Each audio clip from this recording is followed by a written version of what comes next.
Threw it over, man, 17 times to the... Sources claim the suspect was tortured into confessing before the killing even happened. Now, with Lil Jeff's alleged killer behind bars, rumors are spreading fast that Trap City Rob might not make out of jail alive. While some dismiss it as a stretch, many believe it's entirely possible given the situation. From the very start, Lil Jeff's father made it clear this wouldn't end with a quiet funeral. After losing his son in broad daylight, he took to Facebook with raw emotion, calling for the streets to clear. His message wasn't just grief, it was a warning. The Bloodhound family wouldn't let Lil Jeff's death go unanswered. Q50, Jeff's closest friend and longtime Bloodhound affiliate, had been acting differently since the shooting.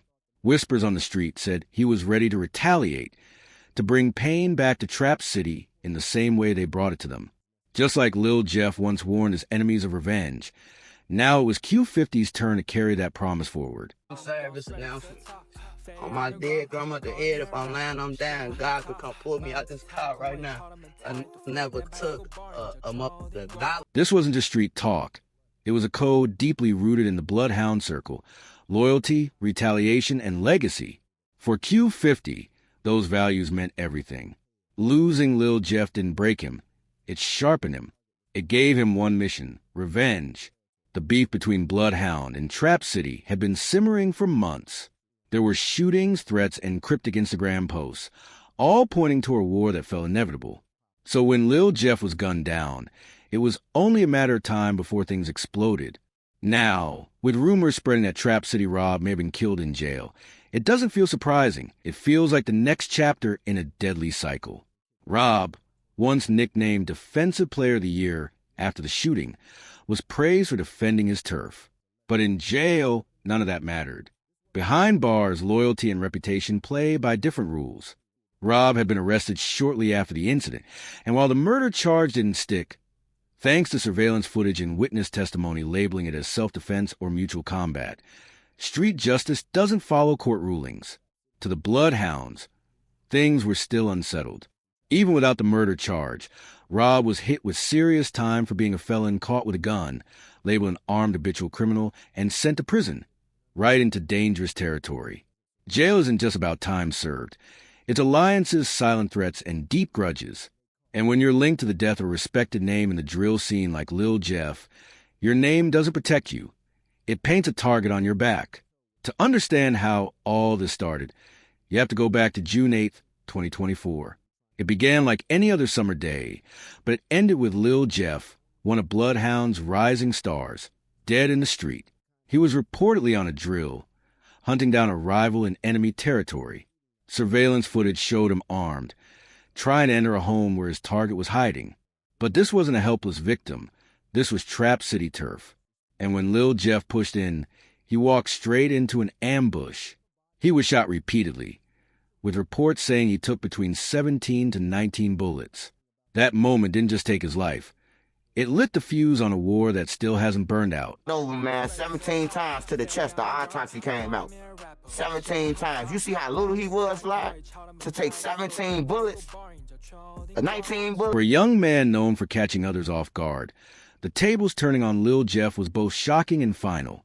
Once feared on the streets, he met a brutal end in the very environment that made him. Police recovered 45 shell casings at the scene, confirming this wasn't just a drive-by.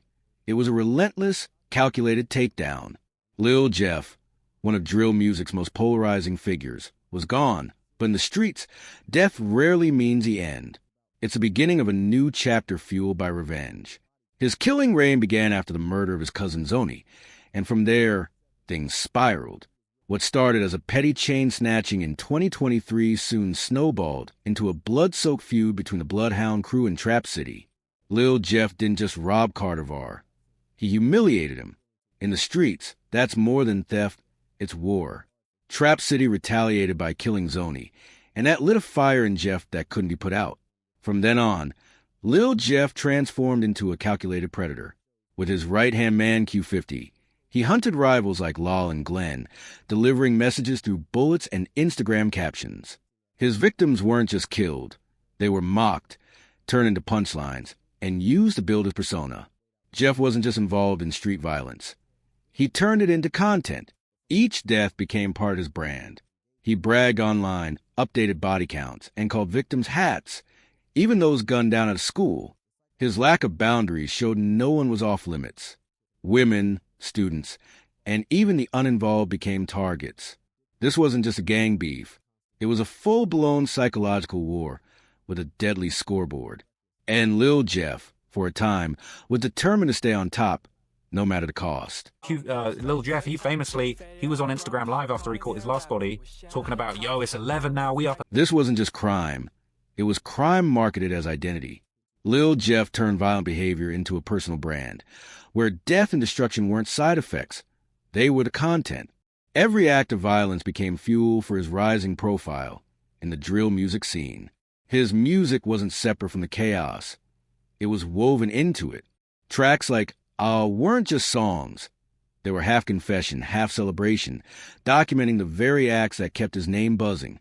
For Jeff, the streets were a stage, and every trigger pull was a way to gain more views, more fans, and more fear. You know, Jeff's got a song out called Ah.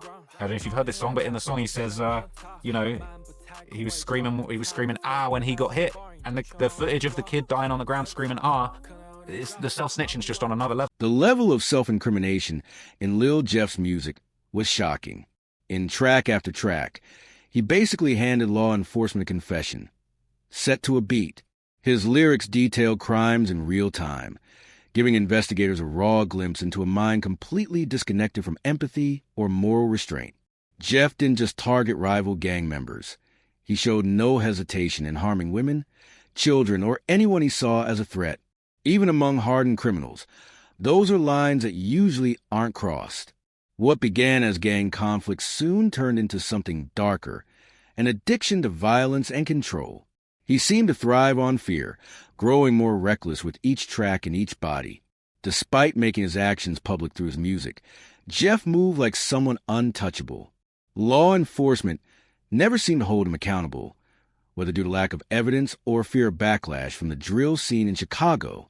That silence only fueled his confidence, making him feel invincible.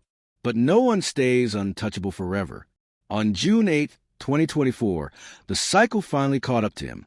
While allegedly trying to commit another killing, Jeff walked straight into a situation he couldn't control. The predator became the prey.